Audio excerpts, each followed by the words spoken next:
북한이 오늘 새벽 정권 수립 73주년을 맞아서 심야 열병식을 열었습니다. 네, 지난해 10월 당 창건 기념일과 올해 1월 8차 당대회에 이어서 이번에도 심야 열병식입니다. 문성묵 한국국가전략연구원 통일전략센터장과 함께 관련 내용 자세하게 짚어보겠습니다. 어서 오십시오. 네, 안녕하십니까? 네, 안녕하세요. 센터장님, 일단 북한 매체에서 공식적으로 심야 열병식을 열은 것을 확인을 한 거죠? 그렇죠. 네. 사실은 이 열병식 그 준비 움직임이 포착된 것이 오래되지 않았기 때문에 과연 9월 9일 열릴 수 있겠는가? 열린다면 10월 달이 더 유력하지 않겠나 이렇게 예측을 했는데 우리 예상을 깨고 굉장히 신속하게 열병식을 열었습니다. 예. 아마 북한으로서는 그만한 이유가 있었던 걸로 생각이 됩니다. 네. 어떤 이유일까요? 그만한 이유라는 게? 예, 지금 생각할 때는 김정은 위원장으로서는 굉장히 내부적으로 어렵잖아요. 네. 뭐 자연재해도 있고 코로나도 있고 또 대북 제재도 있고 여러 가지 어렵기 때문에 김정은 위원장의 가장 큰 관심은 내부 결속입니다. 기회 있을 때마다 그런 결속하기 위한 행사들을 해왔는데 특히 금년 들어서 8차 당대회를 열고 전원회의를 3번이나 열고 뭐 정치국 확대회의라든지 여러 가지 회의를 통해서 결속하고 있는 그런 움직임이 있는데 이번 경우에도 사실 이례적이거든요. 작년 10월 또 1월 지금 9월이면은 1년 내에 심야 열병식을 3번이나 여는 거거든요. 그렇죠. 아마 그런 걸 통해서 김정은 위원장의 어떤 리더십과 내부 결속 그런 것들이 절실하지 않았나라는 생각이 듭니다. 네, 지금 센터장님께서 내부 결속 말씀을 하셔서 제가 추가로 질문을 좀 드리면 오늘 조선중앙통신 보도를 보면 우리의 예비군 격이죠. 노농적이군 그리고 경찰 격인 사회안전무력의 열병식을 진행했다라고 표현이 돼 있습니다. 그게 다 내부 결속과 관련이 돼 있다라고 봐야 되겠습니까? 그렇죠. 노농적이군 같으면은 우리로 말하면은 예비군에 해당되는 거거든요. 그러니 사회안전부는 우리 말하면 경찰이고 그렇죠. 내부 치안 결속 그런 것과 연관이 돼 있고요. 뭐 아직 북한이 열병식 내용을 공개하지 않았기 때문에 동영상을 봐야 이제 알겠습니다만 김정은 위원장이 연설도 없었다고 그래요. 그러니까 이번 열병식은 대외적인 메시지보다는 내부 결속에 더 중점이 있다고 생각이 되고요. 우리가 이제 미처 생각하지 못하는 북한만의 특성인데 우리와 달리 북한은 연호를 사용을 하거든요. 주체라고 하는 연호를 사용하는데 김일성 주석의 생일, 이게 내년이 110주년입니다. 미리 대대적인 행사를 준비를 해왔고 금년이 또 김정은 위원장이 권력을 잡은 지 10주년이 되는 겁니다. 그런저런 것들을 묶어서 이번에 김정은 위원장의 어떤 리더십 또 주민들의 마음을 흔들리지 않도록 만들고자 하는 아마 그런 필요가 작용하지 않았을까 하는 생각이 듭니다. 네, 지금 앞서 잠깐 말씀을 하셨고 조선중앙통신에서도 확인을 했지만 김정은 위원장이 참석은 했지만 연설은 안 했다. 그래서 내부적인 메시지가 나올 것으로 보인다라고 말씀을 하셨는데 그 외에 뭐 다른 목적은 없을까요? 예, 물론 이제 지난 8월 달이죠. 7월 27일 남북 통신선이 복원이 되고 남북이 동시에 발표를 했어요. 남북 관계 진전에 도움이 될 것이다. 그러나 직후에 김여정 부부장이 연합연습을 중단하라. 현명한 선택을 해라. 그런 얘기를 했고 우리는 이미 준비된 걸 안 할 수가 없기 때문에 하면서 북한이 이제 대가를 톡톡히 치를 것이다. 안보 위기를 경험하게 만들 것이다 라고 얘기를 해서 혹시 이번 열병식을 한다면 대규모 또 신무기도 공개하면서 이 대남 메시지를 보이지 않겠나라는 그런 생각을 했습니다만 이번에 김 위원장이 참석도 했고 연설도 안 했단 말이죠.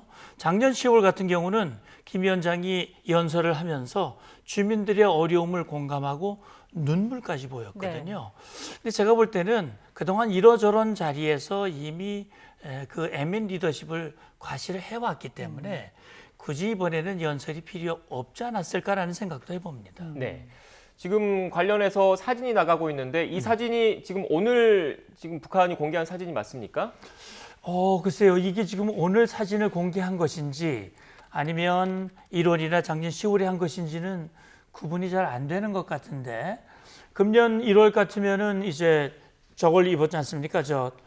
두꺼운 그 잠바를 입었었기 때문에 센터장님 잠시만요. 저희가 진행 쪽에 확인을 해보니까 이게 지금 오늘 조금 전에 공개된 사진이라고 합니다. 그렇군요. 네네네.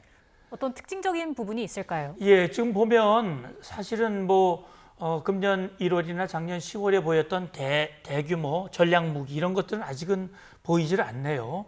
그리고 이제 복장을 보면 지금 말씀하신 대로 사회 안전성이나 사회 안전 그 일꾼들 예. 또 이 노농조기대 그런 인원들의 이 제복이 아닐까라는 생각이 듭니다. 네. 지금 관련해서 무기 사진이 나오면 다시 한번 좀 봤으면 좋겠는데 일단 지금 우리 군 당국에서도 그 이전의 그런 열병식보다 그 병력 규모나 길이 같은 게 좀 그 짧았다 이렇게 평가를 좀 하고 있어요. 이게 다 우리 한미 정찰 자산을 통해서 이미 좀 파악이 된 내용들인 거잖아요. 예. 네. 그래서 지금 보면은 뭐 구체적으로 이제 북한이 아마 영상을 이제 편집이 완료되면 오늘 저녁이나 아니면 늦어도 내일은 네. 공개하리라고 지금 보면 이 보는데. 트랙터 예. 같아 보이는데요. 예, 이게. 그렇죠. 네. 그렇다면 이거는 이제 그 노농저기군이 나왔다면 노농저기군이 무장한 무기들 위주로 나왔을 가능성이 현재로서는 많아 보여요. 네. 그렇다면 우리도 예비군들이 무기가 있지만 예비군들은 우리 정규군 무기와는 다르거든요. 네. 수준 좀 떨어지고 향토 방위 위주로 돼 있기 때문에 아마 새로운 무기는 아직은 식별이 잘 안 되고 있는 것 같습니다. 네, 예. 센터장님 말씀하신 것처럼 실제로 그 북한 조선중앙통신에서 관련 보도를 했는데 새로운 전략 무기에 대한 언급은 없었습니다. 네, 근데 그렇죠. 지난해 10월에 노동당 창건 기념일 그리고 올해 1월달에 8차 당대회가 열렸는데 그때는 뭐 새로운 SLBM 잠수함 그 발사 탄도미사일도 공개가 됐었잖아요. 그런데 오늘 지금 현재까지 파악된 바로는 전략 무기, 새로운 전략 무기가 공개되지는 않은 것 같은데 어떻게 평가하십니까? 예, 그러니까 사실은 북한이 그런 무기가 새로운 무기, 자랑할 만한 무기가 개발이 됐다면 서둘러 공개하는 것이 그동안 북한이 보여온 그런 행태였기 때문에 이번에도 그런 것이 나오지 않을까라는 그런 예측을 해봤습니다만 예. 지금 지금 두 가지 가능성이 있습니다. 한 가지는 아직 그것이 준비가 안 돼 있을 가능성. 왜냐하면 1월이니까 이제 8개월밖에 안 됐거든요. 그렇죠. 네. 두 번째는 앞서 말씀하신 대로 예비군 또 경찰 위주로 이번에 열병식을 했다면 굳이 그것까지 나온다고 하는 것은 사실 논리가 맞지 않거든요. 그런 차원에서 봤을 때는 이번에 주로 내부적으로 우리 내부의 대비 태세, 다시 말하면 나라, 북한이라고 하는 이 나라를 우리 스스로의 힘으로 지켜야 된다. 인민들이 나서서 해야 된다라고 하는 것을 강조하는 차원에서 네. 이번에는 그게 아마 안 나왔을 가능성이 많지 않을까라는 추정을 해봅니다. 네, 예. 선생님 지금 이게 오늘 사진인데 앞서 불꽃놀이 하는 장면도 보이고 이렇게 조명을 비추는 장면들도 있거든요. 이게 김정은 위원장이 집권한 이후로 어떻게 보면 극적인 효과나 이런 걸 좀 강조하는 측면도 좀 있잖아요. 이게 심야의 열병식을 개최한 배경으로도 삼을 수 있을까요? 어떻게 보십니까? 예, 그렇죠. 사실 작년 10월 달 열병식, 심야 열병식 처음으로 한 거잖아요. 네. 알려지기로는 7월 달에 미국의 독립기념일 그 행사를 보면서 네. 김정은 위원장이 우리는 왜 좀 특이하게 왜 못하냐, 좀 새롭게 해봐라. 네. 그런 지시가 있었고 그거에 따라서 작년 10월 달에 이제 첫 심야 열병식을 했는데 그런 지시가 있었다는 거는 확인이 된 겁니까? 그건 제가 그냥 들은 얘기입니다. 네, 네. 그러니까 뭐 그건 제가 정보라고 말씀드리는 건 아니고 네. 그런 얘기들이 이제 있었는데 어쨌든 특이하게 하라고 하는 건 분명히 해 보이고요. 그렇기 때문에 야간에 했고 사실은 경제적으로 또 전력이 어려운 북한이 그런 행사를 한다고 하는 것은 극적인 효과가 있지 않습니까? 네. 우리 지도자가 정말 정치를 잘해서 이렇게 멋진 행사를 보일 수 있고 대내외적으로 우리의 국력을 과시할 수 있다라고 하는 극적인 효과를 보여주는 데는 이렇게 심야에 아주 밝게 불을 밝혀놓고 극적인 효과를 보여주기 위한 그런 뜻도 담겨져 있다는 생각이 듭니다. 네. 네. 자, 북한이 정권 수립 73주년 기념일인 오늘 구구절을 맞아서 심야 열병식을 개최했습니다. 조금 전까지 오늘 들어온 그 사진들을 실시간 보여드렸고요. 전략 무기에 대해서도 좀 더 얘기를 해보겠습니다. 최근 그 북한이 공개했던 무기들 어떤 건지 다시 한번 정리를 좀 해볼까요? 예, 작년 10월 달에 보여준 거는 ICBM과 SLBM이거든요. ICBM은 대륙간 탄도 미사일 아닙니까? 네. 북한이 2017년 11월에 화성 15형을 쏘았고요.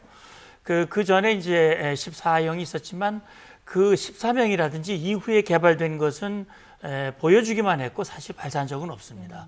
작년 10월 달에 보여준 ICBM은 덩치가 어마어마해요. 네. 그래서 전문가들도 세계에서 가장 큰 ICBM이다라는 그런 이제 분석을 내놨었는데 예. SLBM 같은 경우 작년에는 4시옷이라고 이 쓰여진 여기 지금 화면에도 보십니다. 북극성 4형입니다. 네. 그게 보였고요. 금년 1월 달에 보여주었던 북극성 5형, 5시옷형 같은 경우는 4시옷보다는 길이가 길어지고 그다음에 조종석이라는 게 있어요. 제가 볼 때는 길이와 폭이 넓어졌다고 하는 것은 그만큼 이제 탄체가 커졌다는 얘기거든요. 아마 탄두에 다탄두를 장착하기 위한 그런 목적이 아니었나. 정확도를 높이기 위한 그런 의도도 보여지고요. 그다음에 이제 이스칸데르가 있습니다. KN-23이라고. 네. 이거는 우리의 방공, 다시 말하면 우리의 대공 미사일, 패트리엇이라든지 또는 엘셈이라든지 이런 방공 미사일을 회피하기 위한 그런 목적으로 만들어진 북한판 이스칸데르입니다. 네, 궤적이 상승했다, 다시 하강했다 이렇게 하면서 그럼요. 회피 기동을 그렇게 한다는 하면서 우리의 말씀이신 이제 요격을 피하기 네. 위한 그런 미사일인데 우리가 주목해 봐야 할 것은 최근 2019년 이후에 북한이 단거리 미사일 집중 개발을 했고 이스칸데르에 방점을 두고 개발을 하고 있습니다.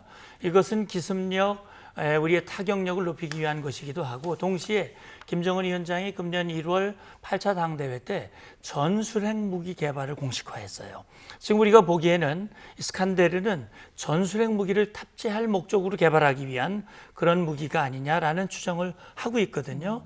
그렇기 때문에 제가 볼 때는 북한이 지금 미국을 겨냥한 SLBM, ICBM, 우리를 겨냥한 이스칸데르 이런 무기에 집중해서 개발을 하고 있고 이게 신형이 나온다면 다음 열병식에 그걸 보여줄 가능성이 있다고 봅니다. 네, 지금 나가고 있는 화면은 오늘 화면이고 앞서 그 전략 무기 관련된 영상을 다시 한번 좀 보여주시겠습니까?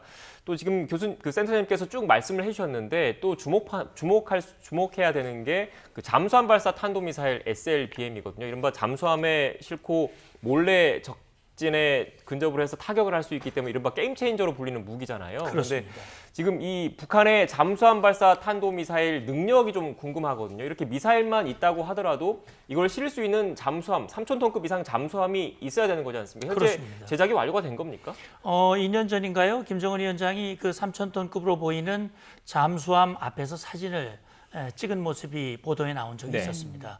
3,000톤급 개발하고 있는 거거든요. 그래서 SLBM을 탑재해서 실제 잠수함에서 발사하기 위한 그런 준비를 하고 있는데 실제 그 잠수함에서 발사 실험한 것은 아직 공개된 것이 없습니다. 네. 그런데 지금 북한은 그것뿐만이 아니라 김정은 위원장이 금년 1월 달에 원자력 추진 잠수함, 우리가 핵 추진 잠수함으로 알려진 그걸 개발하고 있거든요. 북한이 기존에 가지고 있는 것은 디젤 추진이기 때문에 중간중간에 자꾸 물에서 밖으로 나와야 되고 그러면 은밀하게 먼 거리를 갈 수가 없는 겁니다. 그래서 크게 은밀하게 먼 거리를 갈 수 있는 그런 잠수함을 계속 개발하고 있습니다. 그동안 북한이 북극성 1, 2, 3형을 발사했는데 사실은 2형은 지상에서 발사하는 변형된 미사일이고 네. 앞에 발사한 것들은 사실 그 대형 잠수함에 탑재해서 발사한 경험이 없기 때문에 아직은 우리가 북한의 SLBM의 역량이 정확히 미국을 직접 위협할 수 있는 정도인지는 좀 더 검증이 필요한 과정이 단계라고 생각이 됩니다. 네, 그러니까 잠수함 발사 탄도미사일 같은 경우에는 물속에서 미사일을 수중으로 일단 띄워 올려서 다시 점화시키는 이른바 콜드런치 기능이 있어야 되는데 그것까지는 아직 확인이 안 됐다는 말씀이시죠? 콜드론칭은 하긴 했죠. 하긴 했어요. 바디선에서 하지 않았습니까? 콜드론칭이라고 하는 자체는 실험을 했지만 네. 3,000톤급 다시 말하면은 이 지금 잠수함에서. 새로 개발하는 이 큰 SLBM을 탑재해서 그 잠수함에서 발사하는 그런 모습은 아직 검증된 바가 없다는 네, 말씀을 그러니까 드립니다. 이른바 실전 운용 능력은 아직 검증되지 않았다 이런 실전 말씀이죠? 배치가 아직 이루어진 것 같지는 않다. 이렇게 보는 거죠. 네. 지금 저희가 말씀드린 내용을 그래픽으로 좀 함께 보면서 추가 설명을 들어보면 좋을 것 같습니다. SLBM, 사실 우리 군도 국산 3,000톤급 잠수함에서 SLBM을 수중 시험 발사하는 데 성공을 했잖아요. 사실상 세계 8번째 SLBM 보유국이 됐다 이런 소식을 저희가 더 전해드리기도 했는데 지금 그래픽 나가고 있습니다. 남북이 서로 SLBM 무기 경쟁을 하고 있는 모습이기도 합니다. 어떤 무기인지 좀 간략하게 그러니까 말씀해 주시죠. SLBM은 아까 앵커님께서도 말씀했지만 게임 체인저라고 그러잖아요. 다시 말하면 상대방의 핵 공격을 받더라도 SLBM 잠수함에 있는 건 피해를 안 입으니까 은밀하게 상대방 지역 가까이 가서 기습적으로 발사함으로써 제2경력, 우리 핵전략에서 굉장히 중요한 겁니다. 네. 그 힘을 과시할 수 있다고 하는 점에서 봤을 때 이게 지금 3,000톤급 우리 도산 안창호함 SLBM 탑재 가능한 잠수함인데 우리 군에서는 공식적으로 이걸 인정하지는 않았습니다. 그러나 수중 발사 실험은 성공했다고 보도는 나왔습니다만 네. 어쨌든 그것이 이제 확정이 된다면 우리도 그 역량을 가지는 거죠. 북한이 그 역량을 가지고 있다면 우리도 그 역량으로 대처할 수 있어야만 억제가 가능하지 않습니까? 우리를 공격하면 우리도 대응할 수 있으니까요. 그래서 이 SLBM이라고 하는 것은 굉장히 고도의 역량을 가지고 있고 그런 전략적 필요가 있어야 되기 때문에 전 세계 7개 나라만 가지고 있고 우리가 가진다면 8번째가 되는 것이죠. 네. 네. 센터님 마지막으로 그 전문가시니까 추가적으로 하나 더 여쭐게요. 지금 그 북한의 위협적인 무기 체계가 이렇게 SLBM 외에 대륙간 탄도미사일로 불리는 ICBM이지 않습니까? 그동안 북한이 보여줬던 모습, ICBM을 미국까지 쏘알 수 있는 사거리 능력은 보여줬는데 ICBM이라는 게 결국 대기권 밖으로 나갔다가 다시 지상으로 내려와야 되잖아요. 그 과정에서 열이 엄청나게 작용을 하지 않습니까? 그 능력까지 보유했다고 보시는 겁니까? 예, 그 전문가들의 평가는 좀 반반인데요. 네. 사실 북한이 ICBM, 다시 말하면 2017년 11월에 화성 15형을 발사를 했습니다만 고각으로 발사한 거거든요. 다시 말하면 높이 쏘 올려서 그걸 환산을 했을 때 네. 말씀하신 대로 13,000km 네. 미 본토를 타격할 수 있지만 이 제자리에서 고도로 쐈기 때문에 실제 먼 거리를 쏜 것이 아니니까 과연 그 먼 거리 실전 상황 속에서 이렇게 이 대기권을 뚫고 들어와서 그 역량을 발휘할 수 있느냐 하는 부분, 이 부분은 아직 검증이 안 된 겁니다. 그렇기 때문에 아직은 북한이 그 역량을 100% 완성했다고 보기는 어렵다라고 하는 것이 한 가지 이제 평가고요. 또 한 가지는 그렇게 통과했다 하더라도 원하는 목표에 정확하게 타격시킬 수 있느냐 하는 부분도 또 하나의 과제입니다. 그렇기 때문에 ICBM 대륙간 탄도미사일 역량을 계속 발전시켜 나가겠다라고 하는 것이 김정은 위원장의 의지고 또 공언한 바이죠. 네, 알겠습니다. 북한의 심야 열병식 관련된 속보가 들어와서 관련해서 전문가와 함께 이야기 나눠봤습니다. 지금까지 문성묵 한국국가전략연구원 통일전략센터장이었습니다. 오늘 말씀 고맙습니다. 고맙습니다. 감사합니다.